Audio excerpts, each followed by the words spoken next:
Star వార్తల్లో దొంగల వార్తకు స్వాగతం. 2 తెలుగు రాష్ట్రాల్లో దొంగ బ్రదర్స్ రెచ్చిపోతున్నారు. ఇండ్లు దోచేస్తూ తమ విద్యను ప్రదర్శిస్తున్నారు. ఎక్కడ ఎప్పుడు ఎలా దొంగతనం జరుగుతుందో తెలియక పోలీసులకు కంటి మీద నిద్ర కరువైంది. మరోవైపు డిజిటల్ అరెస్టులు, సైబర్ నేరాలు రోజురోజుకు పెరిగిపోతున్నాయి. ఇవి చాలవన్నట్టు కొత్త తరహా మోసాలు జరగడం శోచనీయం. హైదరాబాద్ లా మందికి టోపీ పెట్టే ఈ టోపీ వాళ్ళ పేరు రామ్.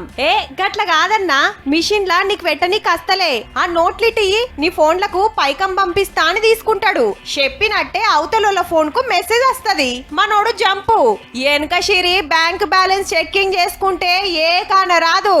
ఏటీఎం సెంటర్లల్లా పైకం డిపాజిట్ చేసే మిషన్లు ఉంటాయి కదా, హగో గాడ అడ్డబెట్టి మందికి గుండ్లు కొడుతున్నాడు ముద్దుగా.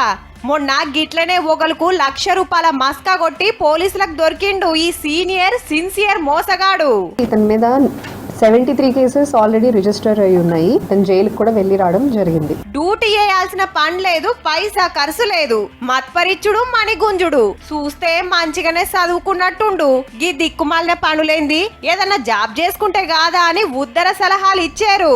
ఎందుకంటే టెక్ మహీంద్రాలో పనిచేస్తూ ఒక క్రెడిట్ కార్డు తీసుకొని ఆ ఎక్సెసివ్గా క్రెడిట్ కార్డు వాడి అప్పుల పాలయ్యి అది తీర్చడం కోసం ఎట్లాగా అని ఆలోచిస్తూ ఈ మార్గము ఎన్నుకున్నాడు. హాగనట అంత పెద్ద కంపెనీలో జాబ్ చేసుకుంటా అడ్డగోలుగా అప్పుల కారెట్లు గీకి బిల్లు కట్టలేక గీ బిల్లి బిత్తిరి కథలు పడుతుండన్నట్టు. అయినా ఏటీఎం సెంటర్ లా ఎవడో కలిసి నాకు నోట్లు ఇస్తే మీ ఫోన్లకు పైసలు కొడతా అంటే వీళ్ళెట్లా నమ్మిండ్రో, వచ్చినేవో రాలేదో చూసుకోకుండానే అట్లెట్లు ఇడిచిపెట్టిండ్రు. మనం గింత లాపరు ఉండం కాబట్టే జాబులు బంద్ చేసి మరి మందిని ముంచే జాబులు చేస్తుండ్రు మళ్ళా.